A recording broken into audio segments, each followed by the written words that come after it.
So what did you do during that time? Did you just accept what is, like living in the moment, saying, you know, I'll get another show? Did you just work harder? Did you busy yourself with theater? Did you?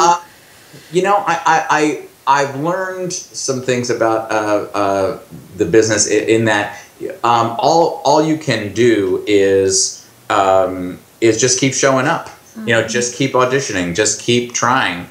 It's funny now that I realize it. Yeah, that article was written the year 2.5 Men came out, mm-hmm. so it was, you know. So you got the last laugh there. There you go. Yeah, but you also need to understand that if you're in an industry that is written about a lot, like the entertainment industry or any, you know, maybe the high tech industry gets written about a lot. Writers need narratives. You know, they need to frame your life as a story. And sometimes lives aren't a story. Sometimes lives are just one thing happens and then another thing happens, then another thing happens. And, putting a narrative onto your story makes everything a roller coaster ride, and it'd be fun to watch as a movie, but it's not really how life is. Right. You know, and I find that that for me, just showing up every day with a good attitude makes the low points of your life so much easier to bear, because you know, it doesn't seem so dramatic. You know, you're not putting enormous an enormous weight on yourself all the time. So for me, another amazing thing that I learned just as an actor at one point was I was producing a movie. And I started reading with all the actors who are auditioning. Now, some actors consider that sort of drudgery, you know, reading with every single actor who comes in. For me, it was the best learning experience I ever went through, because a lot of actors, including myself, are terrified of auditioning. It's a process where your personality is on trial, but you have very limited power, limited amount of preparation, you know, and it's terrifying to people. But what I saw when people came in was, and it was a huge revelation to me, was that if you're right for the part, you'll get it. You know,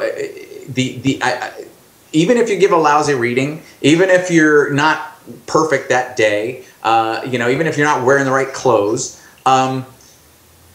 you can tell when somebody walks in the room and they're close to what you're looking for. You'll give them another chance to read the script. You'll let them go out for a few minutes, catch their breath, and come back in. You know, it made me understand that that you just have to, you know, the opportunities will present themselves. You just have to be ready for them. So I've. How much does personality weigh in with talent? Like when you're casting?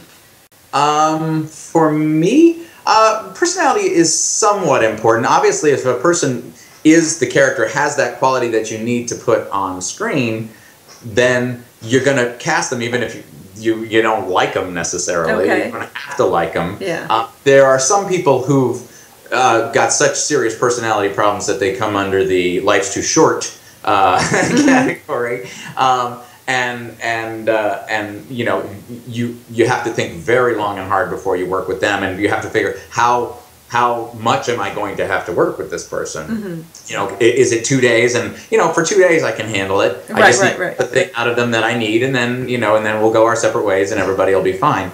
But it's but like on a TV show, that's a long-term commitment if it eventually goes long-term. Yes. So, but you know, thankfully, I haven't been put in the situation where I've had to cast a TV show. The casting situation I did was for features. So, you know, that's a couple of months you're working with somebody at the most. Yes. So it's a different set of criteria. But mostly, you know, this is a. We work in a particular industry where cause and effect have little. It's not a Newtonian situation. Now you can have the same set of circumstances and the outcome could be wildly different. You know, so you have to have a certain almost spiritual aspect to it, and understand that at some point you'll get the opportunity You just have to be hopefully ready and available for it.